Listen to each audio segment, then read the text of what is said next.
Kita bangkit berdiri, kita angkat pujian Kidung Jemaat nomor 3, bait 1 dan 3. Kami puji dengan riang. 2, 3. Kami puji dengan riang, Engkau Allah yang besar. Bagai bunga terima siang, hati kami pun berat. Kabut dosa dan derita, kebimbangan padanya. Sumber suka yang abadi, di sinar-Mu menyerap. Semuanya yang Kau cipta, memantulkan sinar-Mu. Para malaikat surya, naikkan puji bagi-Mu. Padang hutan dan samudra, bukit, gunung dan lembah, marga satwa bergembira, ngajak kami pun serta. Jemaat Tuhan yang dikasihi olehnya, kebaktian kita pada sore hari ini berlangsung di dalam satu pengakuan bahwa pertolongan kita adalah di dalam nama Tuhan yang menciptakan langit dan bumi. Kasih karunia damai sejahtera dari Allah Bapa kita dan dari Tuhan kita Yesus Kristus menyertai kamu sekalian. Mari silakan duduk. Firman Tuhan yang mendasari ibadah kita di sore hari ini terambil dari Yesaya pasal 55. Ayatnya yang ke-10 sampai yang ke-13 yang berkata demikian. Sebab seperti hujan dan salju turun dari langit dan tidak kembali ke situ melainkan mengairi bumi, membuatnya subur dan menumbuhkan tumbuh-tumbuhan, memberikan benih kepada penabur dan roti kepada orang yang mau makan. Demikianlah firman-Ku yang keluar dari mulutku, ia tidak akan kembali kepadaku dengan sia-sia, tetapi ia akan melaksanakan apa yang Ku kehendaki dan akan berhasil dalam apa yang Kusuruhkan kepadanya. Sungguh kamu akan berangkat dengan sukacita dan akan dihantarkan dengan damai. Gunung-gunung serta bukit-bukit akan bergembira dan bersorak-sorai di depanmu, dan segala pohon-pohonan di padang akan bertepuk tangan. Sebagai ganti semak duri akan tumbuh pohon sanobar, dan sebagai ganti kecubung akan tumbuh pohon murah, dan itu akan terjadi sebagai pemasyuran bagi Tuhan, sebagai tanda abadi yang tidak akan lenyap. Mari kita berdoa. Tuhan Allah Bapa kami, firman-Mu adalah ya dan amin. Apa yang keluar dari mulut-Mu tidak akan pernah kembali sia-sia kepada kami. Maka di sore hari ini ketika kami sungguh-sungguh rindu mencari firman-Mu, biarlah firman yang nanti akan kami terima boleh sungguh-sungguh menumbuhkan, menyegarkan hidup kami, sehingga hidup kami pada akhirnya menjadi sebuah kesaksian yang indah akan kemuliaan nama Tuhan. Karena itu hadirlah di tengah ibadah kami ya Allah, sebagaimana janji-Mu, di mana 2-3 orang berkumpul di dalam nama-Mu, Engkau hadir di tengah-tengah kami. Demikianlah iman dan percaya kami, dan doa ini kami naikkan di dalam nama Yesus Kristus, Tuhan dan penebus kami yang hidup. Amin. Kita mengangkat pujian dari Kidung Jemaat nomor 37A, Batu Karang yang Teguh. 2, 3. Batu karang yang teguh, Kau tempatku berteduh, karena dosaku berat dan rasanya menyesal. Oh, bersihkan diriku, oh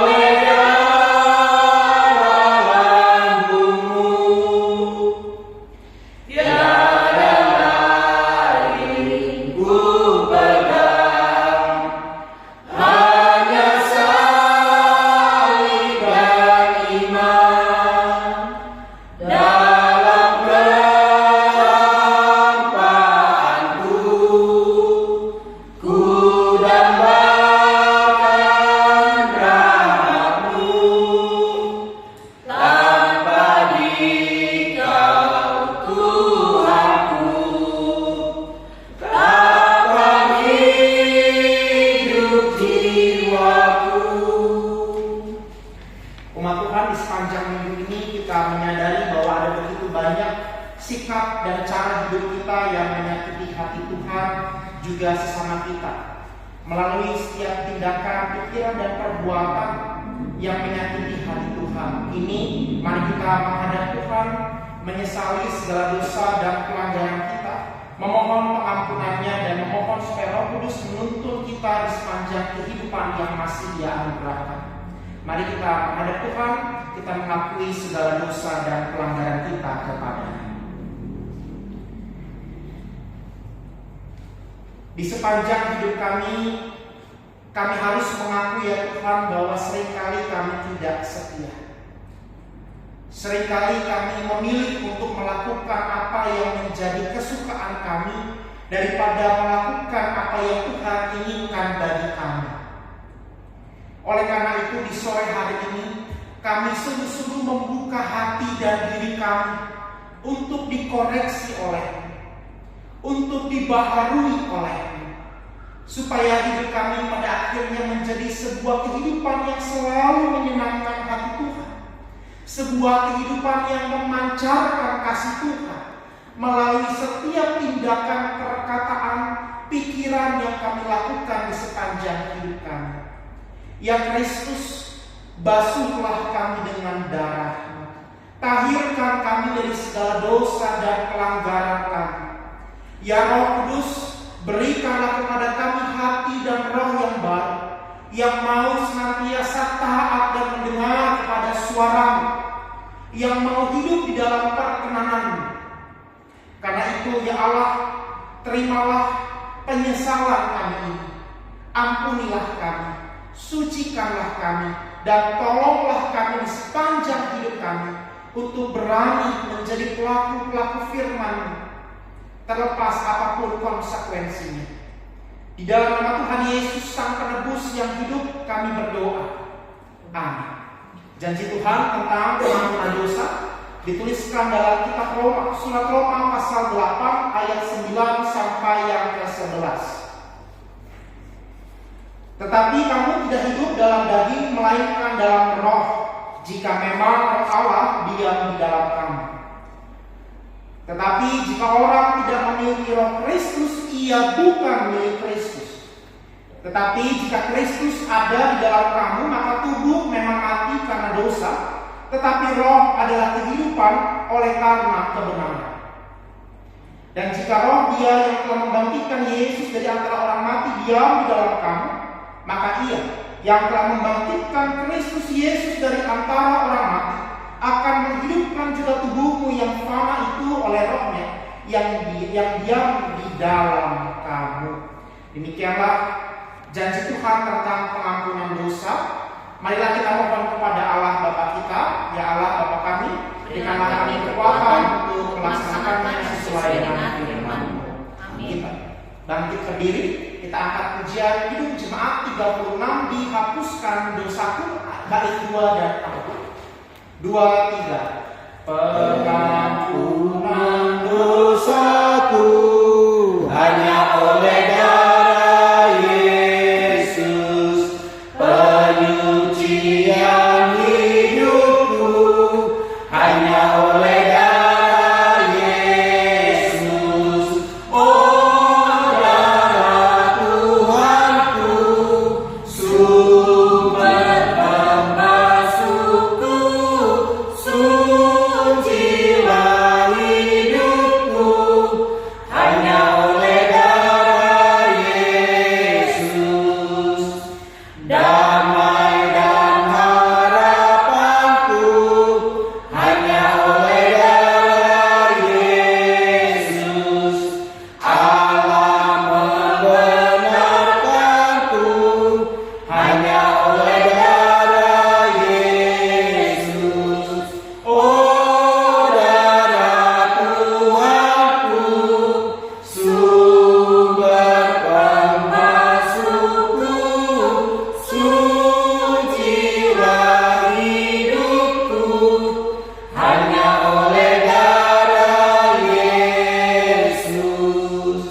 Dengan tetap bangkit berdiri bersama-sama dengan umat Allah di sepanjang segala abad dan tempat, sambil mengingat pengakuan pada baptisan kita memperbaharui iman percaya dengan mengungkapkan pengakuan iman rasuli Maka dengan mulut dan hati kita mengaku, Aku percaya kepada Allah, Bapa yang Maha Kuasa, Tuhan langit dan bumi, dan kepada Yesus Kristus, Anaknya yang tunggal, Tuhan kita, yang dikandung daripada Roh Kudus, lahir dari anak darah Maria, yang menderita sengsara di bawah pemerintahan Pontius Pilatus, disalibkan, mati dan dikuburkan, turun ke dalam kerajaan maut. Pada hari yang ketiga, bangkit pula dari antara orang mati, naik ke surga, duduk di sebelah kanan Allah, Bapa yang Maha Kuasa, dan dari sana Dia akan datang untuk menghakimi orang yang hidup dan yang mati. Aku percaya kepada Roh Kudus, gereja yang kudus dan am, persekutuan Roh Kudus, pengampunan dosa, kebangkitan daging, dan hidup yang kekal. Amin. Bapak Ibu silakan duduk, kita akan menyambut firman Tuhan. Kita kembali akan mengangkat pujian nomor 7, firman-Mu pelita bagi kaki. 2, 3. Firman-Mu pelita bagi kakiku, terang bagi jalanku. Firman-Mu pelita bagi kakiku, terang bagi jalanku. Waktu ku bimbang dan hilang jalanku, tetaplah Kau di sisiku, dan takkan ku takut asal Kau di dekatku, besertaku selamanya. Oh, firman-Mu pelita bagi kakiku, terang bagi jalanku. Kita pujikan lagi sekali lagi. Firman-Mu pelita bagi kakiku, terang bagi jalanku. Firman-Mu pelita bagi kakiku, terang bagi jalanku. Waktu ku bimbang dan hilang jalanku, tetaplah Kau di sisiku, dan takkan ku takut asal Kau di dekatku, besertaku selamanya. Oh, firman-Mu pelita bagi kakiku, terang bagi jalanku. Sungguh firman-Mu ya Tuhan adalah pelita bagi kami dan terang bagi jalan hidup kami. Di sore hari ini ketika kami berhimpun di rumah-Mu yang kudus ini, kami rindu supaya kami kembali diisi dengan firman. Karena kami tahu betul bahwa firman-Mu itu Tuhan sumber kekuatan bagi kami. Firman-Mu itu yang memberanikan kami untuk menjalani hidup kami sesulit seberat apapun perjalanan hidup kami masing-masing. Firman-Mu Tuhan adalah inspirasi bagi kami, di mana kami terus-menerus beroleh pengetahuan, pengertian yang baru bahwa cinta dan kasih Tuhan begitu luar biasa dalam kehidupan setiap kami. Karena itu Roh Kudus berkuasalah atas kami, terangi kami, tolong kami supaya kami boleh sungguh-sungguh mengerti dan memahami firman-Mu. Berbicaralah kepada kami ya Kristus, karena kami siap untuk mendengarkan firman-Mu. Di dalam nama-Mu kami berdoa dan bersyukur. Amin. Ibu Bapak yang dikasih Tuhan, kita akan memperhatikan satu bagian firman Tuhan dari Injil Matius pasal 13 ayat 1 sampai ayat yang ke-9. Dilanjutkan ayat 18 sampai 23. Matius 13 ayat 1 sampai 9. Dilanjutkan ayat 18 sampai 23. Pada hari itu keluarlah Yesus dari rumah itu dan duduk di tepi danau. Maka datanglah orang banyak berbondong-bondong lalu mengerumuni dia, sehingga ia naik ke perahu dan duduk di situ. Sedangkan orang banyak semuanya berdiri di pantai. Dan ia mengucapkan banyak hal dalam perumpamaan kepada mereka, katanya. Adalah seorang penabur keluar untuk menabur. Pada waktu ia menabur, sebagian benih itu jatuh di pinggir jalan. Lalu datanglah burung dan memakannya sampai habis. Sebagian jatuh di tanah yang berbatu-batu yang tidak banyak tanahnya. Lalu benih itu pun segera tumbuh karena tanahnya tipis. Tetapi sudah matahari terbit, layulah ia dan menjadi kering karena tidak berakar. Sebagian lagi jatuh di tengah semak duri, lalu makin besarlah semak itu dan menghimpitnya sampai mati. Dan sebagian jatuh di tanah yang baik lalu berbuah. Ada yang 100 kali lipat, ada yang 60 kali lipat, ada yang 30 kali lipat.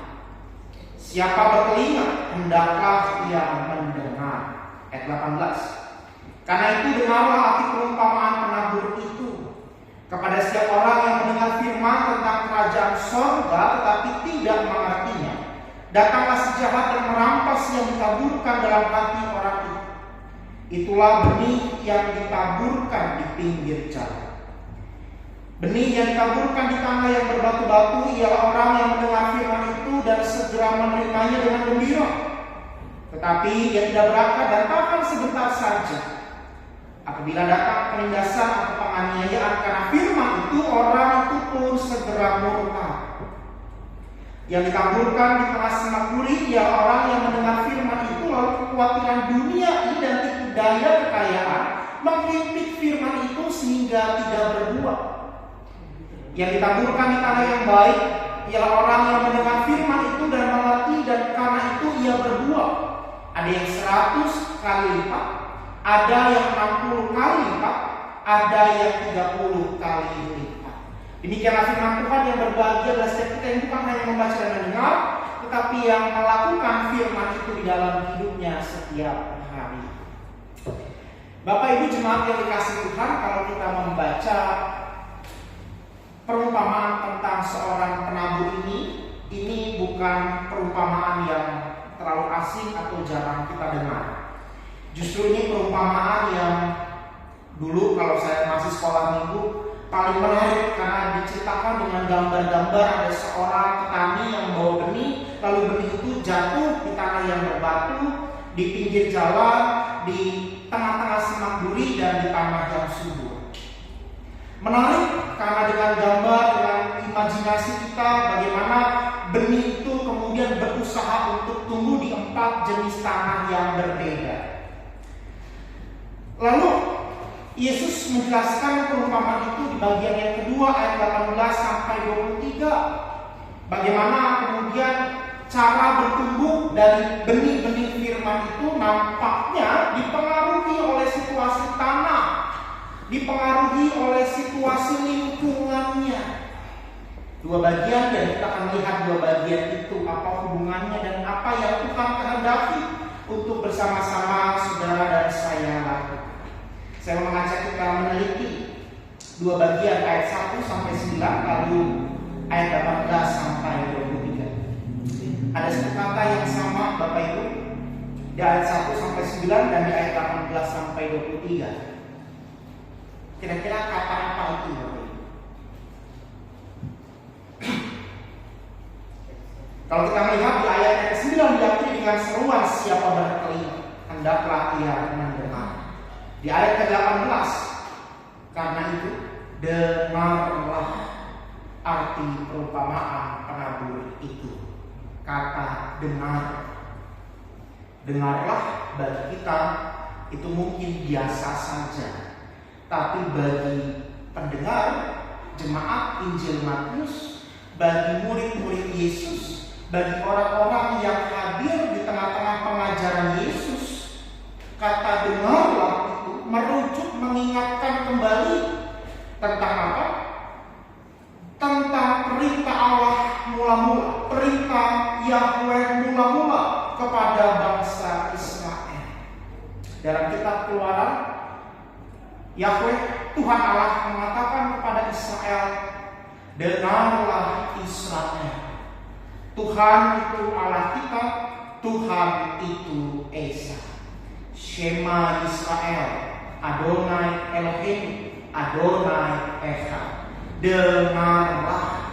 Maka diteruskanlah perintah Tuhan itu menjadi tradisi agama mereka, di mana Tuhan mengatakan, ajarkan firman itu berulang-ulang kepada anak-anakmu, di kitab Keluaran pasal 19 kalau tidak salah.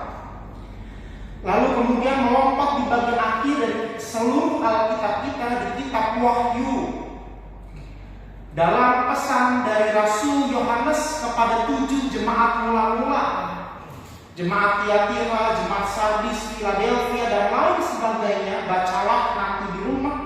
Di setiap akhir penutup pesan Rasul Yohanes kepada masing-masing jemaat di 7 kota di Asia itu, ia selalu mengakhiri pesannya dengan kalimat, barang siapa bertelinga, hendaklah ia mendengar. Mendengar ini menjadi penting bagi tradisi orang Yahudi, dan diteruskan kemudian dalam tradisi iman Kristen. Sebelum Alkitab kita ada, Alkitab kita dikanonisasi lebih kemudian. Apa yang dilakukan oleh para rasul adalah melalui pengajaran verbal. Maka dalam pengakuan iman Nisea Konstantinopel, pengakuan iman yang panjang yang mungkin jarang diucapkan dalam gereja-gereja tradisional pada umumnya. Kita seringkali menggunakan pengakuan iman rasuli, tetapi dalam dokumen gereja, pengakuan iman Nisea Konstantinopel di bagian kalimat aku percaya kepada gereja yang kudus dan am, di pengakuan iman Nisea Konstantinopel, aku percaya kepada gereja yang satu, kudus, am, dan rasuli. Kata rasul ini merujuk pada pengajaran para rasul, pengajaran verbal jauh sebelum Alkitab kita dikanonisasikan.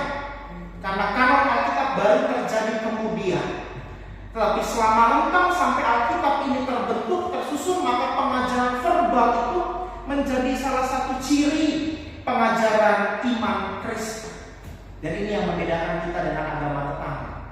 Kalau kita dengan kata Shema, dengarlah, tetangga kita ikro, bacalah, kita dengar.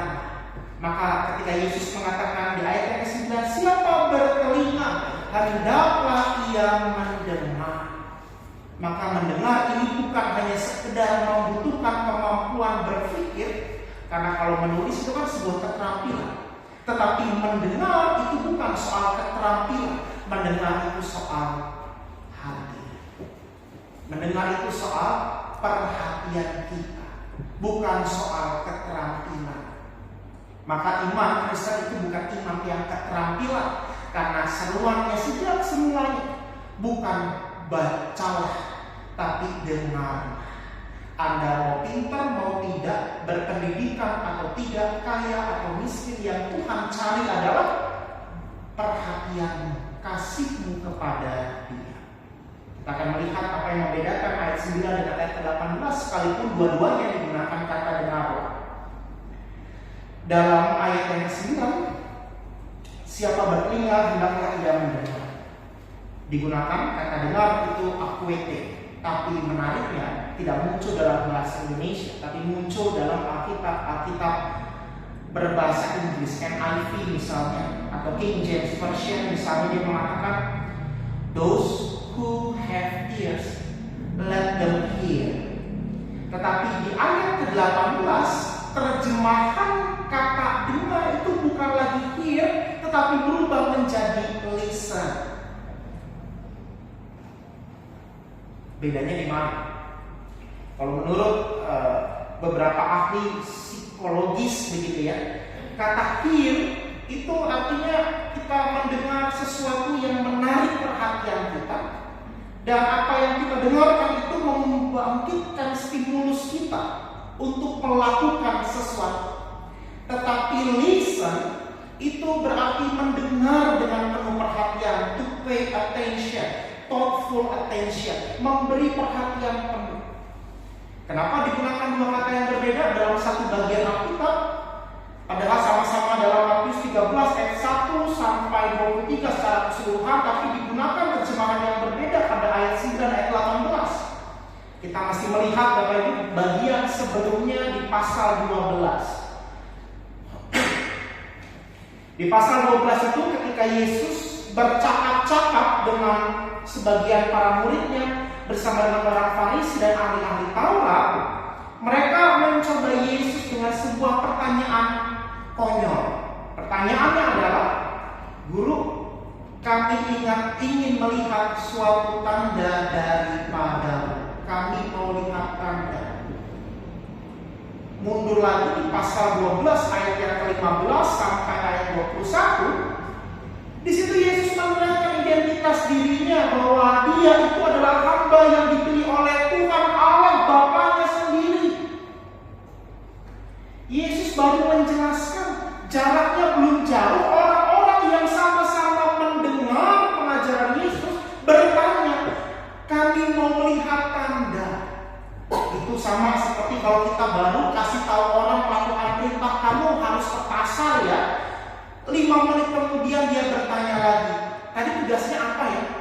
Kira-kira seperti itu gambaran. Maka tepatlah respon Yesus kemudian di pasal 12 ayat 39.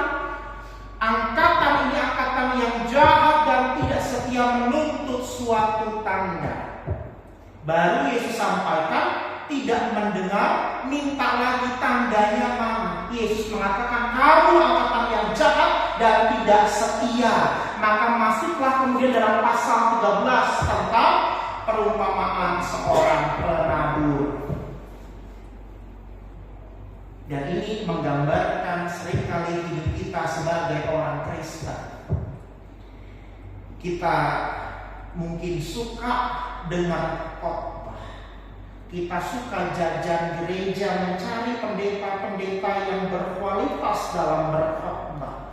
Pertanyaan yang paling mendasar, apakah kemudian firman yang Anda terima sungguh-sungguh mengubah kehidupan kita? Karena kalau tidak, maka perumpamaan tentang seorang penabur maupun hardikan Yesus kepada orang-orang Farisi, ahli-ahli Taurat dan sebagian para muridnya bahwa kita adalah angkatan yang jahat dan tidak setia itu tepat dikenakan pada saudara dan saya. Di bagian pertama ketika Yesus mengatakan siapa bertelinga hendaklah ia mendengar, digunakan kata hear.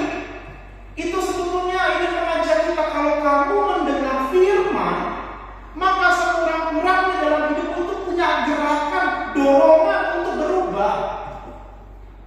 Berubah bukan untuk menguji tentang siapa Tuhan yang kita imani, tetapi berubah untuk apa? Untuk menjadi pendengar-pendengar yang sungguh-sungguh memberi perhatian. Maka di ayat 18 digunakan kata lisan, bukan lagi hear. Seringkali kita mendengar firman tetapi hati kita tidak tergerak. Kita suka mendengar khotbah-khotbah yang lucu, tapi sebatas pada ilustrasinya saja yang disampaikan. Sepulang khotbah kita ditanya khotbahnya soal apa, aduh nggak tahu. Karena tadi di gereja nggak fokus, mikirnya mau makan siang kemana, mau makan malam kemana. Mendengar firman Tuhan, Yesus mau mengajak kita di ayat 1 sampai 9, sekurang-kurangnya ada bagian firman yang menstimulus hatimu, menggetarkanmu, mendorongmu melakukan sesuatu. Maka tepat kalau ia mengatakan di ayat 18, karena itu dengarlah, listen to these parables, dengarlah baik-baik perumpamaan ini. Dan ayat ke-18 dari kata dengarlah digunakan bukan lagi akuete seperti di ayat 9, tetapi akosete. Dan ini Bagian atau kata yang sama dengan ketika Yesus dikatakan dalam Filipi pasal 2, ia mengosongkan dirinya, bahkan taat sampai mati, dan kata taat itu juga digunakan kata apostete.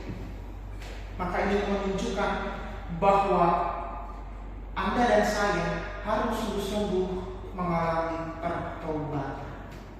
Pertobatan apa? Dari yang sekedar hanya menikmati firman untuk kesenangan telinga kita, pasif, berubah menjadi aktif. Firman yang Anda terima sungguh-sungguh harus tertanam, bertumbuh dan berbuah. Itu yang disebut metanoia, pertobatan. Dari pasif menjadi aktif. Dari yang sekedar mengkonsumsi firman, tapi sungguh-sungguh menerima firman itu, mengenakannya dalam hidup kita, dan lakukan firman itu. Supaya outputnya apa? Di ayat ke-8 dan ayat ke-23. Berbuah 100 kali, 60 kali, 30 kali. Kalau firman hanya kita gunakan untuk menyenangkan telinga kita, percaya firman itu tidak akan pernah bertumbuh. Di zaman pandemi ini, berapa banyak di antara kita yang double keanggotaan gereja? Maksudnya double, tau gak Bapak Ibu? Kita berjemaat di gereja asal kita, berjemaat pagi di HKBP, pagi di GPI, sore harinya di TikTok. Banyak kan gitu? Di TikTok, di Instagram, gitu ya, kita repost, kita share ke teman-teman kita khotbah-khotbah pendeta yang kayaknya memotivasi kita. Dan kita suka melakukan itu. Pertanyaannya, sungguhkah kita bertumbuh dari firman yang sekedar kita repost dan kita share itu kepada orang-orang di sekitar kita? Kalau firman itu sungguh-sungguh kita kenakan, maka hidup kita menjadi sebuah kehidupan yang berbuah, menjadi sebuah kehidupan yang menampilkan bagaimana pertobatan itu sungguh-sungguh terjadi. Dari orang Kristen yang pasif, yang cuma hearing, menjadi orang Kristen yang aktif, listening, melakukan sesuatu supaya hidupnya berbuah. Pilihannya ada dua sekarang. Anda mau menjadi orang Kristen yang pasif, yang bisa mati kapan saja. Bahkan ayat 21 mengatakan dengan amat sangat tegas, orang itu segera murtad. Ini kan sebuah kalimat yang amat tegas, tapi juga menyakitkan kalau bagi kita orang timur. Murtad, meninggalkan Tuhan, berbalik dari Tuhan. Atau kita mau menjadi orang Kristen yang aktif.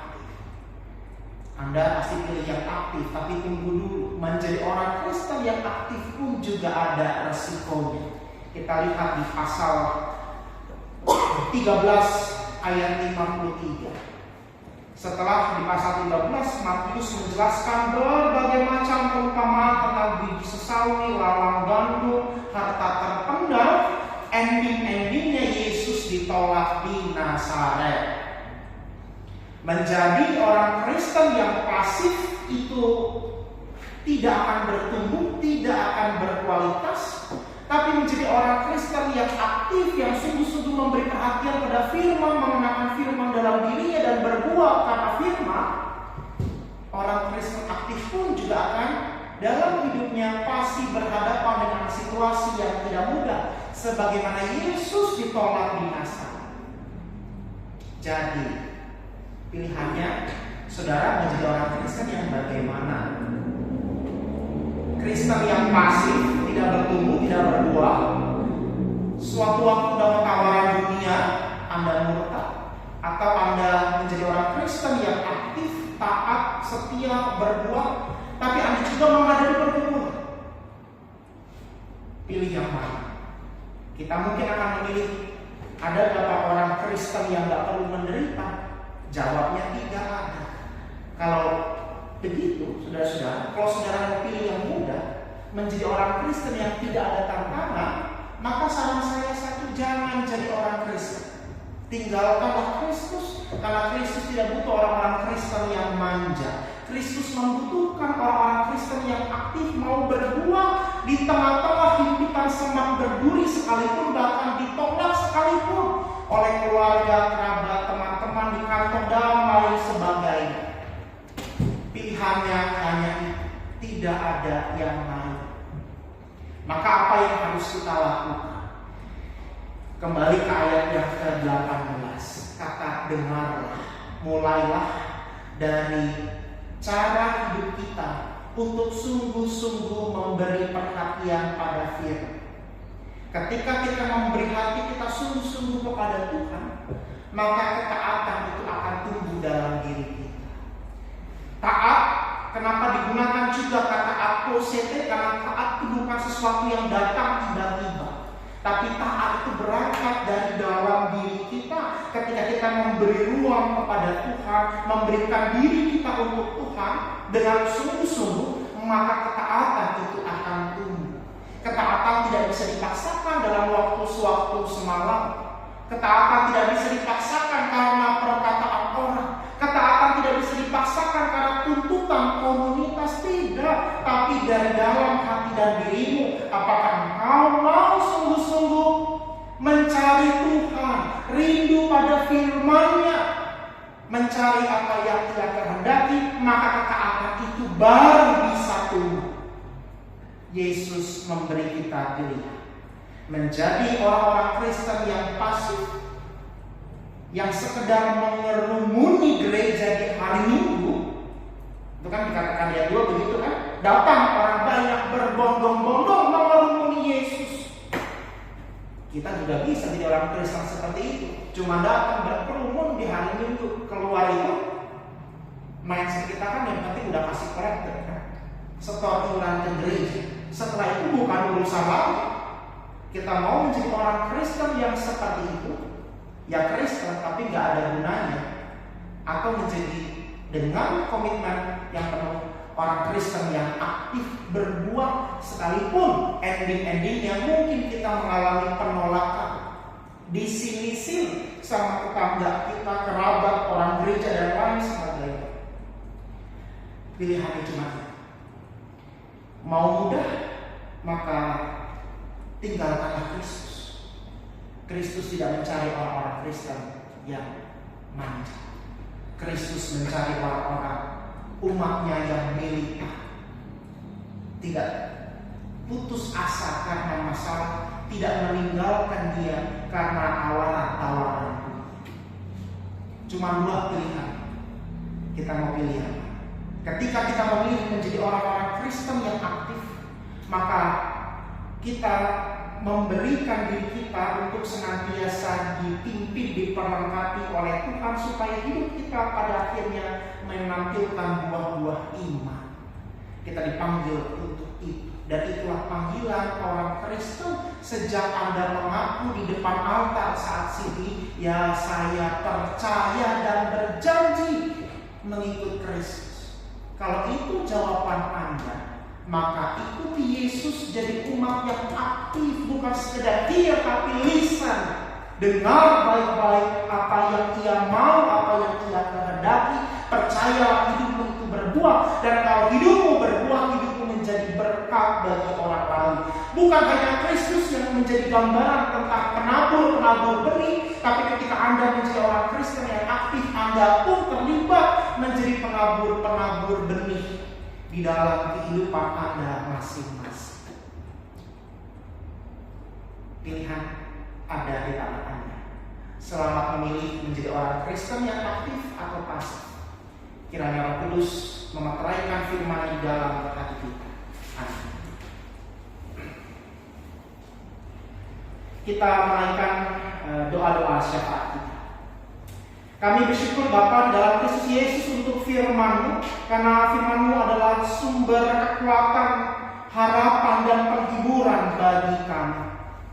Kami sungguh bersyukur kalau kami pada saat ini diingatkan tentang apa yang menjadi komitmen kami sejak kami sungguh-sungguh mengaku percaya kepada-Mu. Maka di sore hari ini kami mau berkomitmen menjadi orang-orang Kristen yang bukan hanya suka mendengarkan firman, tapi yang melakukan, menerima firman itu di dalam dalam hidup kami dan membuat hidup kami menjadi sebuah kehidupan yang memberkati banyak orang, yang memuliakan nama Tuhan.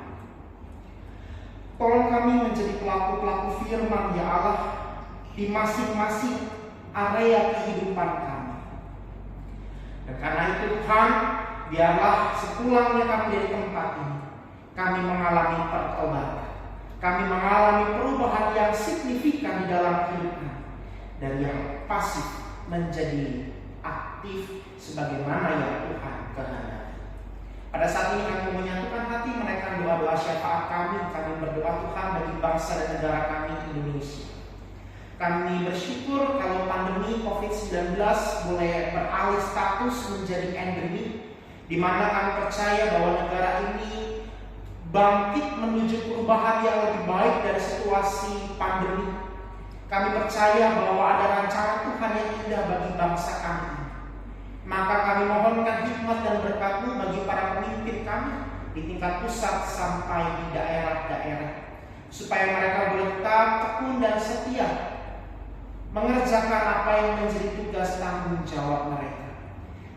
Secara khusus kami mau berdoa bagi persiapan bangsa kami memasuki tahun politik, di mana kami akan mengadakan pemilu serentak di tahun 2024 mendatang.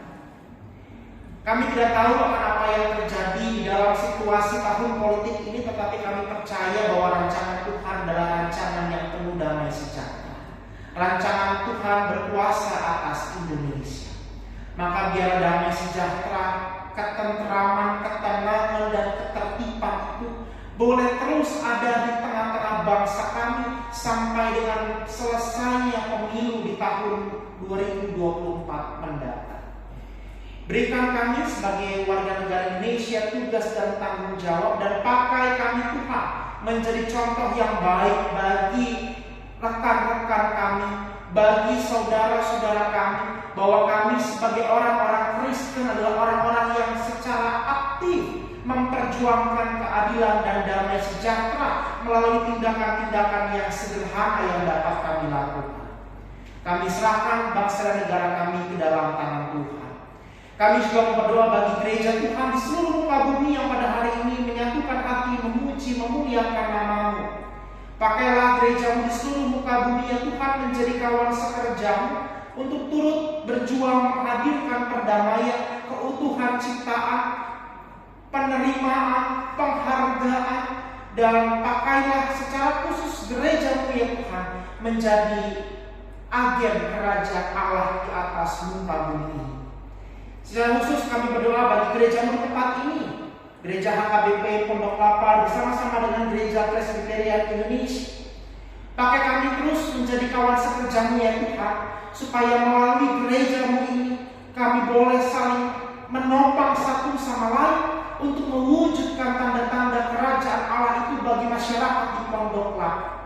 Segala perjuangan yang masih harus kami lakukan, biarlah Tuhan yang memberikan kekuatan, hikmat, dan kesabaran, supaya pada akhirnya apa yang kami perjuangkan ini boleh sungguh-sungguh mendapatkan hasil yang baik sebagaimana yang Tuhan kehendaki bagi gereja di tempat ini.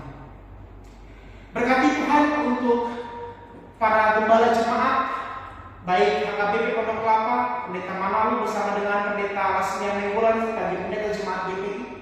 Berkati mereka sebagai gembala-gembala yang Tuhan percayakan menjadi teladan di tengah-tengah masyarakat di tempat ini. Bersama-sama dengan seluruh simpulan HKBP Pondok Kelapa dan penatua di GPI Rawabadu, kami dipakai Tuhan menjadi kawan sekerja-Mu untuk menjadi agen yang mendatangkan perubahan dan kebaikan bagi masyarakat di tempat ini. Kami serahkan gereja-Mu ini Tuhan ke dalam tangan kasih dan pemeliharaan. Juga kami berdoa bagi setiap kami, saudara kami, kerabat kami, keluarga, teman-teman kami yang kami doakan karena pergumulan-pergumulan hidup yang sedang mereka alami dan rasakan. Mari Tuhan, lawatlah mereka yang sakit, mereka yang mengalami lemah tubuh. Berkati setiap obat-obatan yang dikonsumsi, tindakan-tindakan medis yang dijalani, urapi, berkati itu semua Tuhan, supaya mendatangkan kesembuhan bagi setiap anak-anak Tuhan yang sedang sakit dan mengalami lemah tubuh. Kami berdoa bagi mereka yang sedang bergumul dengan situasi pekerjaannya ataupun dengan mereka yang sedang mencari pekerjaan. Engkau Tuhan sumber pengharapan dan pertolongan kami. Maka biarlah kasih-Mu senantiasa menguatkan kami untuk kami boleh melewati setiap tantangan pergumulan-pergumulan di dalam pekerjaan kami, dan pada akhirnya kami beroleh kemenangan bersama-sama dengan Tuhan. Kuatkan kami ya Tuhan di dalam kami menjalani panggilan kami, baik yang sedang mencari pekerjaan maupun kami sebagai seorang pekerja. Kami mau berdoa juga Tuhan bagi keluarga kerabat kami, bahkan mungkin kami yang ada di tempat ini yang sedang bergumul karena relasi yang rusak, relasi yang hancur dengan pasangan hidup, dengan orang tua, dengan mertua, dengan menantu, dengan anak cucu, keluarga kerabat, teman-teman kami. Lawat dan pulihkanlah kami ya Tuhan. Berikan kami keberanian untuk mengampuni.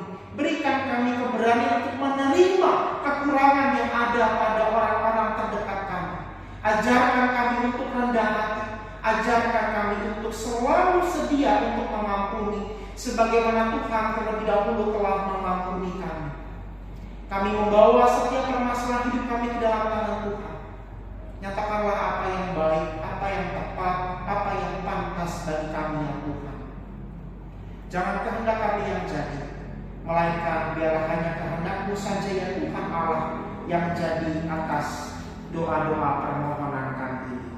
Di dalam nama-Mu yang Kristus kami berdoa seraya bersyukur. Amin. Ibu bapak yang dikasihi Tuhan, kita akan memberikan persembahan yang terbaik bagi Tuhan. Firman Tuhan yang mendasari persembahan kita dituliskan dalam surat Roma. Karena itu saudara-saudara, demi kemurahan Allah, aku menasihatkan kamu supaya kamu mempersembahkan tubuhmu sebagai persembahan yang hidup, yang kudus dan yang berkenan kepada Allah, sebab itu adalah ibadahmu yang sejati. Sambil kantong persembahan diajarkan, kita angkat pujian kidung Jemaat 289 bait 1, 2, dan 3 kepada petugas kolektor dikasih Allah. Tuhan pencipta semesta, Kaulah yang maha mulia, sungguh besar karunia yang Kau beri. Kasih-Mu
ajarkan kami selalu untuk rendah hati, sehingga apa yang kami berikan kepada Tuhan lahir ungkapan syukur kami atas kebaikan-Mu. Demi Kristus kami berdoa. Amin.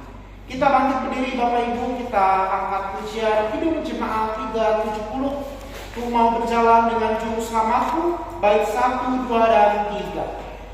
Ku mau berjalan dengan juru selamatku di lembah berbunga dan berair sejuk, yang kemana juga aku mau.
hatiku teguh. Di lembah dan bukit yang lalu ku tempuh, Tuhanku membimbing aku pada jalannya yang menuju rumah Allah yang bakal.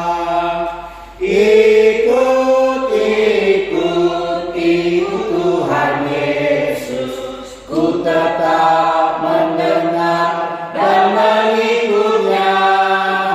Ikut Tuhan Yesus, ya kemana juga ku mengikutnya. Bersama-sama kita mendoakan doa yang diajarkan Kristus kepada kita. Bapa kami yang ada di surga, dikuduskanlah namamu, datanglah kerajaanmu, Jadilah kehendakmu di bumi seperti di surga. Berilah kami pada hari ini makanan kami yang secukupnya, dan ampunilah kami akan kesalahan kami, seperti kami juga mengampuni orang yang bersalah kepada kami. Dan jangan membawa kami ke dalam pencobaan, tetapi lepaskan kami daripada yang jahat. Dengan Engkau yang punya kerajaan dan kuasa dan kemuliaan sampai selama-lamanya. Amin. Pulanglah, masukilah kehidupanmu. Jadilah umat Tuhan yang mau aktif untuk mendengarkan suaranya dan dipimpin oleh firman-Nya di sepanjang hidupmu. Karena itu terimalah berkat dari Tuhan untuk menjadi pelaku-pelaku firman di sepanjang hidupmu. Semoga Allah, sumber segala pengharapan, yang telah memanggil kamu kepada Kristus dalam kemuliaan-Nya yang kekal, mengokohkan imanmu, meneguhkan pengharapanmu, dan memberikan engkau kekuatan untuk menjadi pelaku firman di sepanjang hidupmu. Dan di dalam Roh Kudus kamu semua berlimpah-limpah oleh pengharapan hari ini sampai selama-lamanya. Amin.